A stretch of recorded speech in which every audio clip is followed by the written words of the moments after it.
إن الحمد لله نحمده ونستعينه ونستغفره ونعوذ بالله من شرور أنفسنا ومن سيئات أعمالنا. من يهده الله فلا مضل له ومن يضلل فلا هادي له، وأشهد أن لا إله إلا الله وحده لا شريك له، وأشهد أن محمدا عبده ورسوله. أما بعد، فإن خير الكلام كلام الله، وخير الهدي هدي محمد صلى الله عليه وآله وسلم، وشر الأمور محدثاتها، وكل محدثة بدعة، وكل بدعة ضلالة، وكل ضلالة في النار. خۆشەویستان، خوای گەورە و میهرەبان زۆر بەڕەحم و میهرەبانە، بۆیە هەموو کاتێک با ئێمە نیەت و مەبەستی خێر و چاکەمان هەبێت. ئەو نیەتە چاکەی کە لە دڵمانایە بزانین خوای پەروەردگار چی پاداشتێکمان بۆ دەنووسێ لەسەری، و ئەو نیەتە خراپەش کە لە دڵمانە بێ بزانین خوای گەورە چی سزایەکمانەدا لەسەری. لە حەدیثێکی صحیح تەرغیب هاتووە، خۆشەویستی خوا فەرمێ صلی الله عليه وسلم: هەر کەسێک بڕاتە سەر جێگای خەوتن و نووستنەکەی، دەیەوێ بخەوێ، وهو ينوي أن يقوم فيصلي من الليل، بەڵام کاتێکە دەخەوێ لەسەر جێگاکەی نێتی وایە شەو هەڵبسێ و شەو نوێژ بکات، نێتی وایە حەزی لێ شەو نوێژ بکات، بەڵام خەوی پێدا دەکەوێ خەبەری نابێتەوە هەتا بانگی بەیانی. کاتێکە خەبەری دەبێتەوە کاتی شەو نوێژ نەماوە، بەڵام شەو نێتی هەبووە، بەڵام خەوەکەی نەهێڵاوە، خەبەری نەبووتەوە. پێغەمبەری خوا فەرمێ صلی الله عليه وسلم: خوای گەورە چی بۆ دەنووسێ؟ كتب له ما نوى، ئەوەی کە نێتی هەبووە شەو نوێژ بکات، خوای گەورە شەو نوێژەکەی بۆ دەنووسێ، یەک ڕکات نوێژی نەکردو، بەڵام چونکە بەڕاستی نێتی هەبووە، ئیتر بەهۆی ئەوەی خەوەکەی قورس بووە خەبەری نەبووتەوە، خوای گەورە شەو نوێژەکەی بۆ دەنووسێ، ئەوەی کە لە نێتی هەبووە نێتی وا بووە 4 کات نوێژکە، خوای گەورە 4 کاتێکی بۆ نووسێ. نێتی وا بووە 11 ڕکات بکە، خوای گەورە 11 کاتێکی بۆ نووسێ. نێتی وا بووە جوزێ قورئان بخوێنێ، خوای گەورە جوزە قورئانەکەی بۆ دەنووسێ، هیچیشی نەکردوم، چونکە بەڵام نیەتەکەی ڕازگۆیە، خوا عالم و زانایە ئەم ئینسانە خەبەری بوایەوە دەیکرد، چونکە فێڵ لە خوا ناکرێ. کەواتە ئاگاداری خۆمان بین، نێتمان خێر و چاکە بێ، ئەگەر ئەنجامیشی نەدەین خوای گەورە بۆمان دەنووسێت. بۆیە هەموو کاتێ نیەتی خۆت پاکەرەوە بۆ ڕەزامەندی خوای پەروەردگار. نێتی پاکت هەبێ، نیازی پاکت هەبێ، مەبەستی پاکت هەبێ، چی مەبەستێک لە دڵتا بێ، وەک خۆشەویستی خوا فەرمێ صلی الله عليه وسلم: وإنما لكل امرئ ما نوى، مرۆڤ چی نیەتێکی هەبێ خوا ئەو نیەتێ بۆ دەنووسێت، ئەوەی بۆ دەنووسێت، باش یا خراپ. ئەمە ڕەحمی خوایە. خەوت پێدا کەوتووە بەتەمای شەو نوێژ بتە، بەڵام نەتکردووە، خوا شەو نوێژەکەت بۆ دەنووسێ. بۆیە هیچ کاتێک خۆشەویستان نیەتی شتی خراپ مەهێنن، شەڕ و خراپە مەهێنن. پیاوێک هەیە لەم سەرزەویدا تۆ دەیناسی، خوای گەورە ماڵێکی غەزەبی پێداوە، کەسێکی خراپە، ئەم پیاوە دەبینیت تەقوای خوا ناکە و لە خوا ناترسێ، زیناکە، خەڵکە کوژێ، مەشروب دەخوات، خراپەکاری دەکات، یارمەتی خەڵکی فەقیر و هەژار نادا. پێغەمبەری خوا فەرمێ صلی الله عليه وسلم لە خراپترین پلەدایە، مرۆڤێکی خراپە، بەڵام نەکبەتێک هەیە، کەسێکی خراپ هەیە، هیچی نییە، پارۆپولی پێ نییە، دەڵێت بەدەم ئەڵێ، ئاستێکە نیەتی خراپ چەندێک خراپ، بەدەم ئەڵێ بەخوا ئەگەر ماڵ و سەرۆت و سامانم دەبوو، یاخود دەڵێت دەسەڵاتم هەبوو، ئەبێ وەکو فڵان کەسم بکردایە، هەر ڕۆژی لەگەڵ ئافرەتێکە بخەوتمایە، بەخوا ئەگەر پارەمە بوو ئەبێ فڵان و فڵانم بکوشتایە، ئەو خەڵکەم سەر بڕیایە، ئەو خەڵکەم وا لێ بکردایە، هەنێ کەسێ ناوخۆمانە، ئەو خاگە دەسەڵاتم بێ خەڵک ئاوا لێ یەکەم. ئەم قسەیە سزاکەی چییە؟ بەس نیتە، بەڵام دەڵێ ئەگەر هەم وایە ئاوام دەکرد، مەبەستە خراپەکاریە. پێغەمبەری خوا فەرمێ صلى الله عليه وسلم ئەو کەسە فهو بنيته فوزرهما سواء. سبحان الله، فهو بنيته، أو إنسانا مادام بزمان وبنيت حزي لخرابية دڵێ ئەگەر هەم وایە وەکو فڵان دە سەڵاتدار خراپەم دەکرد، ئەو خەڵکەمە کوشت، ئەو خەڵکەم سجن نەکرد، ئەو خەڵکەم تاڵا نەکرد، ئەو خەڵکەم وا لێ کرد. بەخوا ئەگەر هەم وایە ئەوە زینا و خراپەکاری مەکرد. پێغەمبەری خوا فەرمێ صلى الله عليه وسلم ئەو ئینسانە خراپە چەندە خراپە، ئەم کەسەش ئەڵێ وەکو ئەوم دەکرد، ئەفەرمێت لە تاوانە یەکسانن. من زینام نەکردووە بەڵام تاوانی زیناکەم بۆ دەنووسرێ، مەشروبم نەخواردووە تاوانی مەشروبەکەم بۆ دەنووسرێ، چونکە ئاواتە خوازم وەکو ئەو زیناکەر و مەشروب خۆر بوومایە، بەڵام ناتوانم. کەواتە ئاگاداری خۆت بە ئاهان نیەتەکە چەندێ دەورە بینێ بۆ ئینسان، لە تاوانە یەکسانن. کاکە با فڵان وڵات با دەستیان خۆش بێیان کوژن، ئاخر بەرە لەو تاوانە بەشدارە بی، وەڵڵا حەدیسی لەسەرە،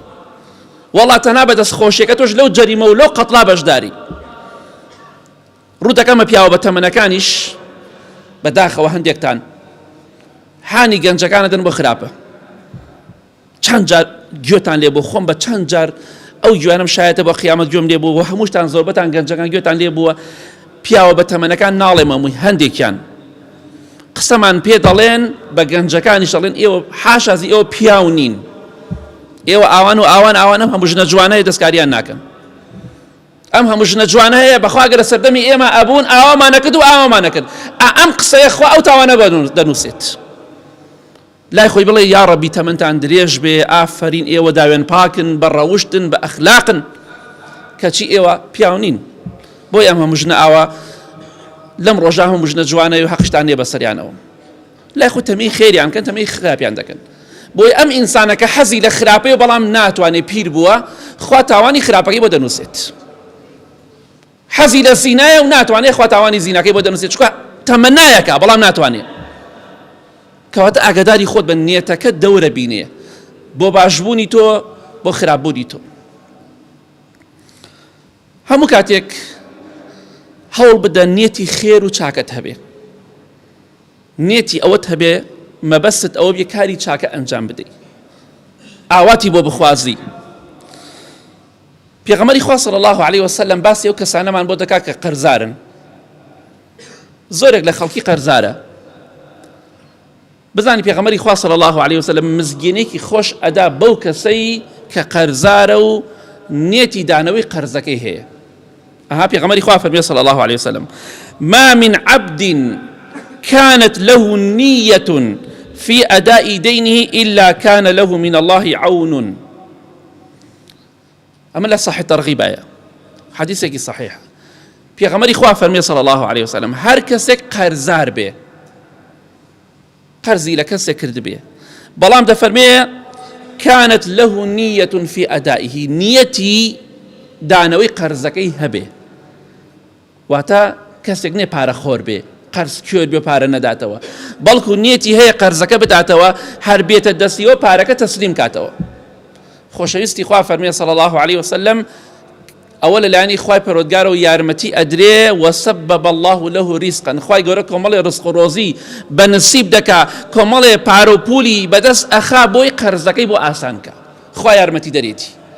چونکە نیەتەکەی چییە؟ دانەوەی قەرزەکەیە. و پێغەمبەری خوا فەرمی صلی الله عليه وسلم حديث صحيح ترغيبا فمن مات وهو ينوي قضاءه فأنا وليه وهو ينوي. پێغەمبەری خوا فەرمی صلی الله عليه وسلم هەر کەسێ بمرێ و قەرزاری بێ، نیەتی دانەوەی قەرزەکەی هەبوو بێ، بەڵام قەدەری خوا مرد و نەیتوانی بیداتەوە، ئەفەرمێ من کەفیلی ئەکەم لە قیامەتە ئەو قەرزەی بۆ داتەوە، نیەتەکەی پاک. خوای گەورە لە قیامەتە وعدی داوە ئەو قەرزانەی هەمووی بۆ ببداتەوە، بەرامبەری قەناعەت پێ بکە و شتێک بدا بە بەرامبەری خۆی. بۆ نمونە من قەرزاری کەسێکم دەمنم،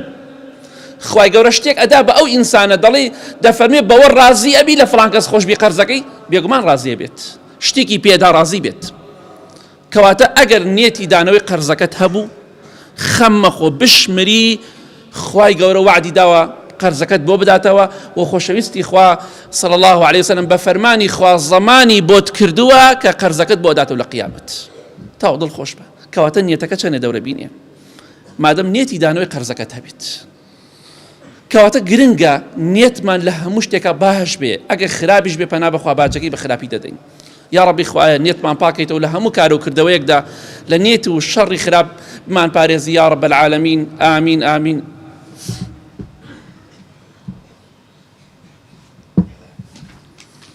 الحمد لله والصلاة والسلام على رسول الله وعلى آله وصحبه ومن والاه. بەڕێزم ئینسان هەموو کاتێک نێتی خێر و چاکەی هەبێت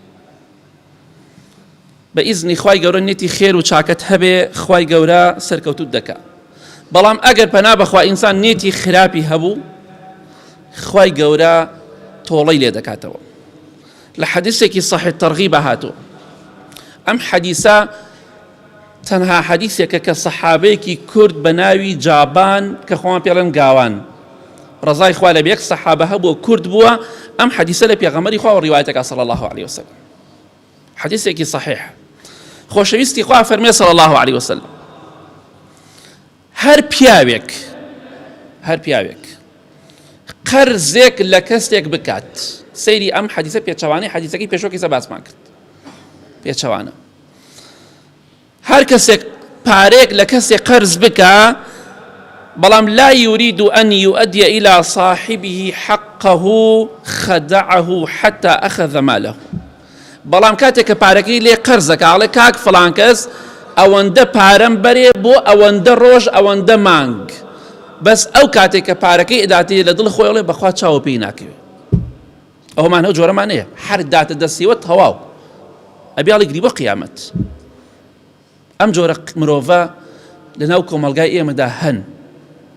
ئەوەندەی پارەکەت پێدات چاوت پێی ناکەوێتەوە تەواو فێڵت لێ ئەکە ئەو کاتێک کە پارەکەت لێ وەرئەگرێ کۆمەڵە ستوێنت بۆ خوا کۆمەڵی وعدت پێدا بەڵام تەماشا ئەکەی نێتی وایە پارەکەت نەداتەوە هەن نێتەکە چەندێ دەورە بینێ. پێغەمبەری خوا فەرمێ صلی الله عليه وسلم فمات ولم يؤدي دينه بشمرێ و قەرزەکەی هێشتا نەداوەتەوە. ئەمە خوا زەمانەتی بۆ گەڵگۆی پێش و باسمان کرد ناوەڵڵا ئەمە پێغەمبەری خوا صلی الله عليه وسلم زەمانەتی ئەم ئینسانەیەکە نە بۆچی لەبەر شتێک فەرقەکە چییە؟ ئەو پیاوە نێتی دانەوەی قەرزەکەی هەبوو خوا زەمانی بۆکە بۆ هێداتەوە ئەم نێتی دانەوەی قەرزەکەی نییە خوای گەورە چی تاوانێکی بۆ دەنووسێ دەفەرمێ لقي الله وهو سارق لە ڕۆژی قیامەتا دەگاتە خزمەتی خوا دەڵێن فڵان کەس دزە حسابی دزی بۆ کردی دزە ئەو پارەی کە بردیوەتی قەرز ئەو قەرزە بۆتە دزی تەواو بە دزی حسابە کرێ تەنها لەبەر ئەوەی نێتی دانەوەی قەرزەکەی نییە. خوای گەورە لە قیامەتا محاسەبەی ئەکا وەکو دزێک وەکو تاوانبارێک کە ماڵی خەڵکی دزیوە و خواردیوێتی چونکە نێتی دانەوەی قەرزەکەی نەبووە. کەواتە بزانە نێتی چیت هەیە مەبەست چییە لەوەی کە قەرزێ لە کەسێ دەکەی وەڵڵا ئەگەر بۆ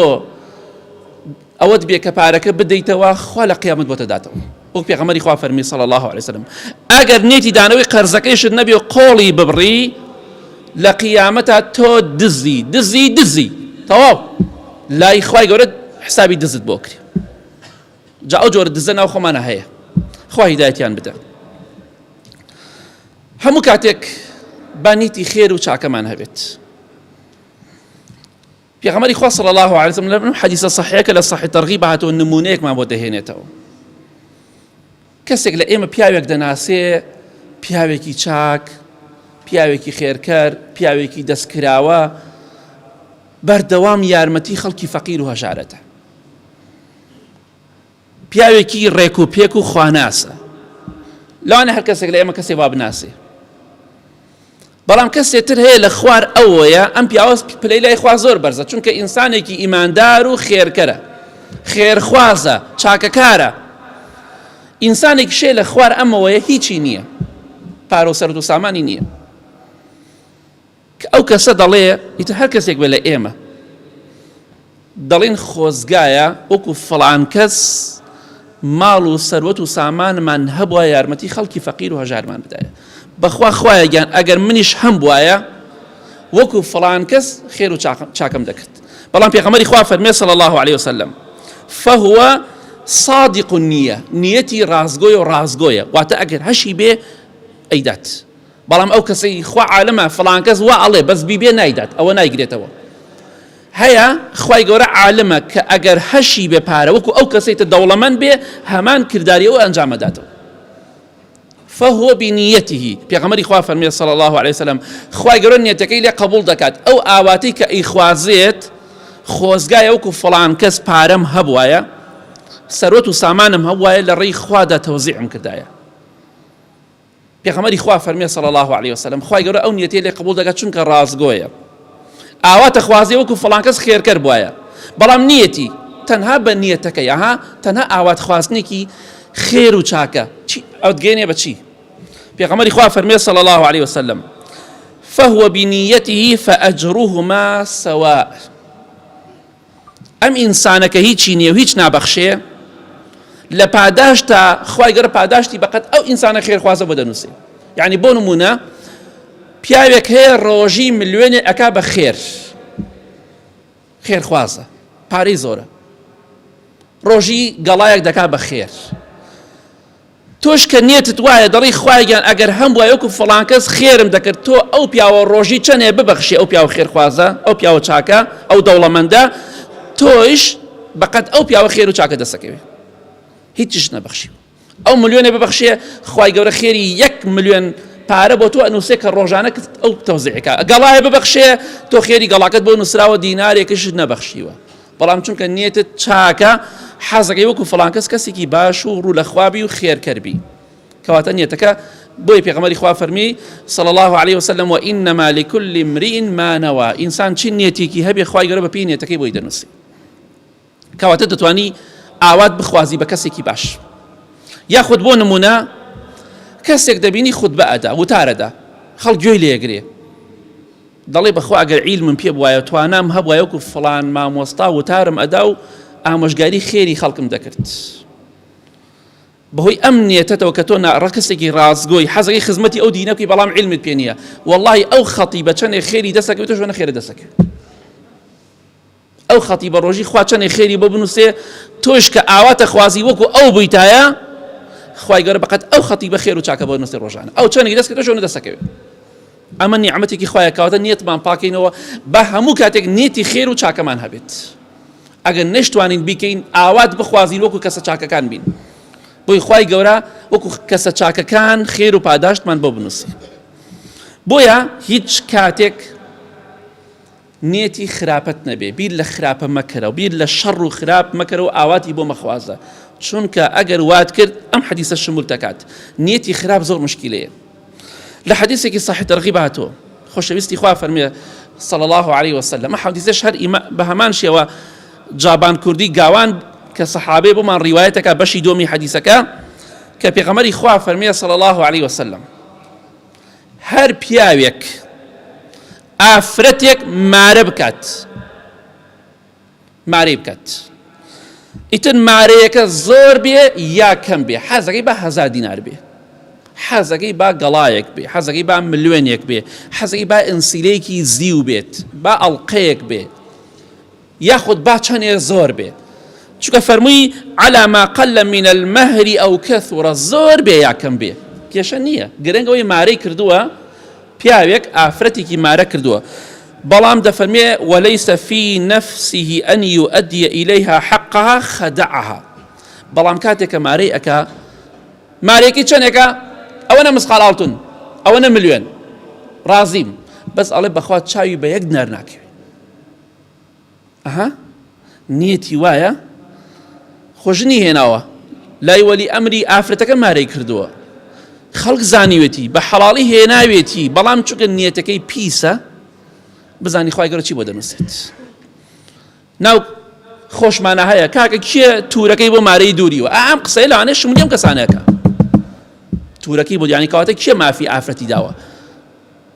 ئەگەر نیەتت وابێ ئەم ئافرەتە بهێنی و مارەی پێ نەدەی فێڵی لێ بکەی خەدەعها فێڵی لێ بکەی